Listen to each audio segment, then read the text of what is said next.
Hi అండి, welcome to Sahi kitchen. ఈరోజు మన రెసిపీ రాగి సంగటి. దీనికి కాంబినేషన్గా నేను ఇంట్లో చేపల పులుసు చేశాను.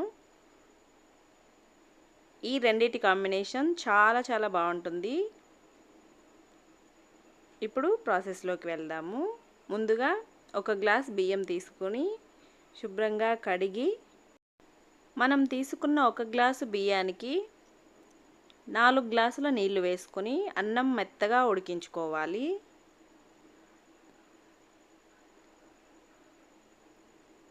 ఈ విధంగా నీళ్లు వేసుకొని ఇప్పుడు స్టవ్ పైన పెట్టి అన్నం ఉడికించుకోవాలి. అన్నం ఉడికేలోపు ఒక చిన్న రిక్వెస్ట్ అండి, మన ఛానల్ని ఎవరైనా ఫస్ట్ టైం చూస్తుంటే ప్లీజ్ ఛానల్కి సబ్స్క్రైబ్ చేసుకోండి. అలాగే వీడియో చూసేటప్పుడు వీడియోని లైక్ చేసి చూడండి. మీరు లైక్ చేసి వీడియోని చూడడం వల్ల వీడియో ఎక్కువ మందికి చేరుతుంది కాబట్టి ప్లీజ్ లైక్ చేసి వీడియోని చూడండి. అన్నం ఇలా ఉడుకుతున్నప్పుడే మనం ఉప్పు కూడా వేసుకోవాలి. ఇలా అన్నం దగ్గర పడే కొద్దీ మధ్య మధ్యలో తీసి కలుపుకుంటూ మెత్తగా ఉడికించుకోవాలి. చూశారు కదా, ఈ విధంగా ఉడికించుకోవాలి.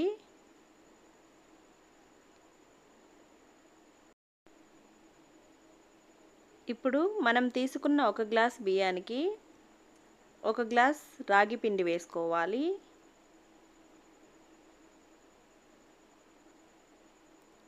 పిండిని మనం ఇలా వేసేసి అస్సలు కదపకుండా మూత పెట్టి లో ఫ్లేమ్లోనే ఉడికించుకోవాలి. ఒక 2 నిమిషాల పాటు పిండి ఉడికిన తర్వాత మనము కలుపుకోవాలి. ఇలా 2 నిమిషాల పాటు ఉడికిన తర్వాత ఇప్పుడు మూత తీసి మనం నిదానంగా ఒకే డైరెక్షన్లో కలుపుకోవాలి. అప్పుడే మనకి పిండి ఉండకట్టకుండా చక్కగా కలిసిపోతుంది. చూశారు కదా, ఈ విధంగా కలిపేసుకొని మరొక 2 నిమిషాల పాటు మూత పెట్టి ఉడికించి స్టవ్ ఆపేసుకోవాలి.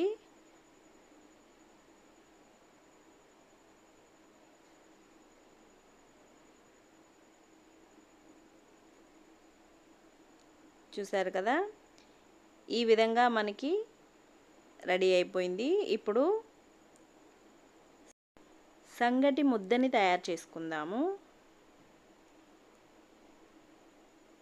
ఇది వేడిగా ఉంది కాబట్టి ఒక గిన్నె తీసుకొని అందులోకి ఇలా నీళ్లు వేసుకొని గిన్నె మొత్తం స్ప్రెడ్ చేసుకొని మిగిలిన నీళ్ళని వంపేసుకోవాలి. ఇప్పుడు మనం రెడీ చేసుకున్న సంగటిని మనకి ఏ సైజులో సంగటి ముద్దలు కావాలో దానికి తగినంత వేసుకొని మన చేతిని కూడా నీళ్ళతో తడి చేసుకుంటూ ఇలా రౌండ్గా తిప్పుకుంటూ టర్న్ చేసుకుంటూ అన్ని వైపులా రౌండ్గా వచ్చే విధంగా చేసుకొని వేడివేడిగా సర్వ్ చేసేసుకోవడమే.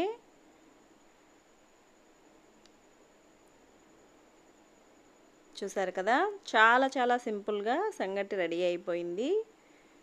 ఈ విధంగా మీరు కూడా ఒకసారి ట్రై చేయండి. ఎలా వచ్చిందో కామెంట్లో చెప్పండి. దీనికి కాంబినేషన్గా చికెన్ కర్రీ అయినా చేపల పులుసు అయినా చాలా చాలా బాగుంటుంది. చేపల పులుసు రెసిపీ మన ఛానల్లో ఆల్రెడీ పోస్ట్ చేస్తున్నాను. ఎవరికైనా ఇంట్రెస్ట్ ఉంటే చూడండి. ఈ వీడియో మీకు నచ్చినట్లయితే ప్లీజ్ వీడియోని లైక్ చేయండి, షేర్ చేయండి, సబ్స్క్రైబ్ చేయండి. Thank you.